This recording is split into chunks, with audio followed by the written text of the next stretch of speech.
Earth, and we're going to be able to witness that from North Dakota.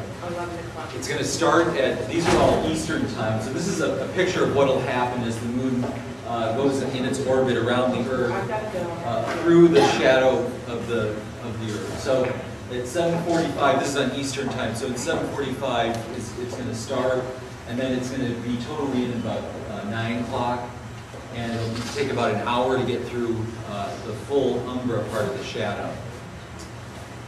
We are going to have an event here, if you want to join a whole bunch of people and watch it with us inside. We're going to do it inside.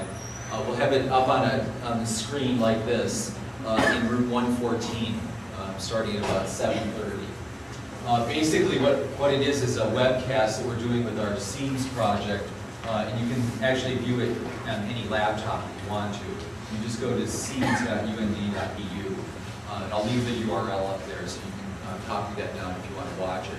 You can also get on our chat room.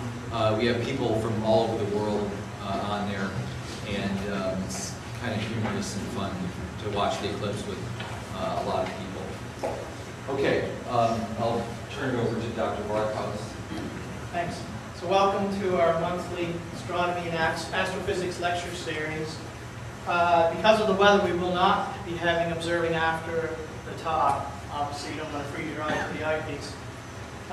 This is to basically a quick advertisement of the talk next month. So come please on March, and you will see a nice talk about gamma ray bursts, where it's sort of the front line in research in astrophysics today.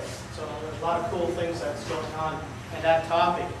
Now for tonight, we have a talk given by the Frozen Fury Rocketry team, mainly made up of undergraduate physics students here at UND. And they're going to give a talk about from the ground to space, rocketry through the years. So I'd like to introduce Matt Hope, who will introduce the rest of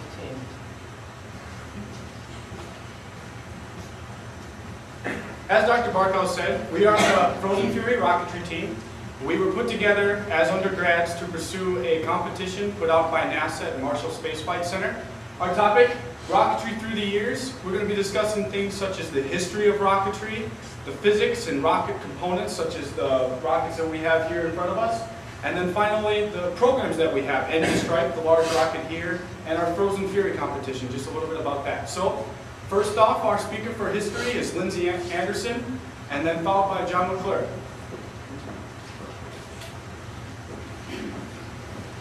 As Matt said, my name is Lindsay, and I'm here to talk to you a little bit about the history of rockets. So we start out in ancient times with our goal to fly. So up here we have a picture of a Greek man named Icarus. Icarus and his father were imprisoned, and his father, Daedalus, decided to build wings out of wax and feathers. And when they were to escape the prison, Daedalus, Icarus' father, warned him, don't fly too close to the sun. Well, Icarus didn't listen, and so when Icarus flew too close to the sun, his wings melted, the feathers fell off, and he fell into the sea. So, continue on. At about 100 BC, still in Greece, we have our first rocket-like machine. Now, this consists of more or less a bucket or a tub or a kettle of water that has been closed off, and the fire is placed underneath. The fire heats up the water in the kettle. The pressure from the vapor that's formed builds up, travels through these pipes into the sphere. Now once it's in the sphere, it is released through these spigots where the vapor comes out, and that vapor causes the sphere to rotate. So the idea of using gas to create motion is foreseen here. Next, we go over to China. Now, the Chinese are known to have fireworks and rockets before the Western world, and they were also the first recorded use of black powder. Now, black powder is a mixture of charcoal, ammonium sulfate, and charcoal. There we go.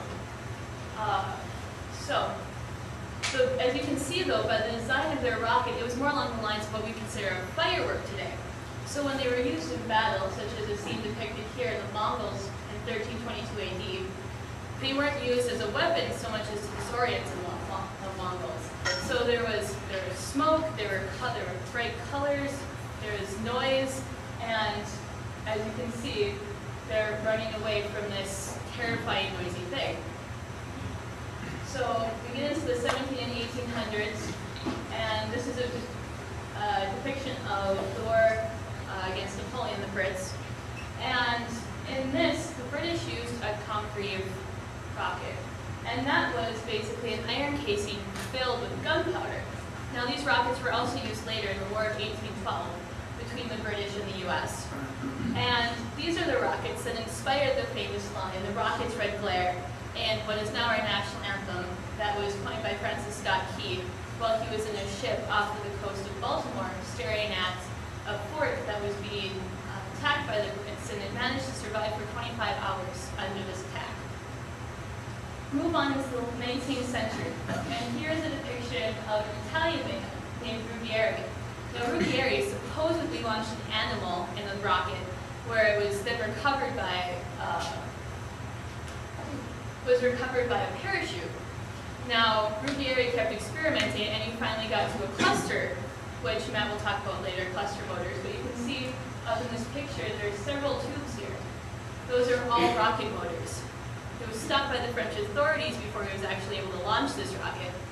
But it is one of the first documentations of major rocketry in the Western world.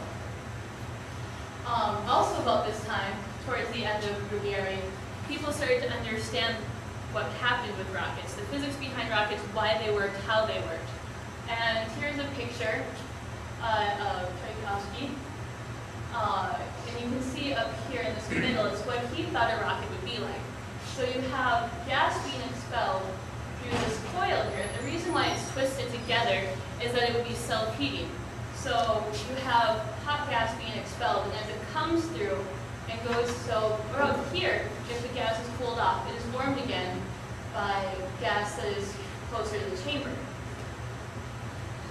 So now more of the modern rocketry. We have Robert Goddard, an American, in 1926, made this rocket here.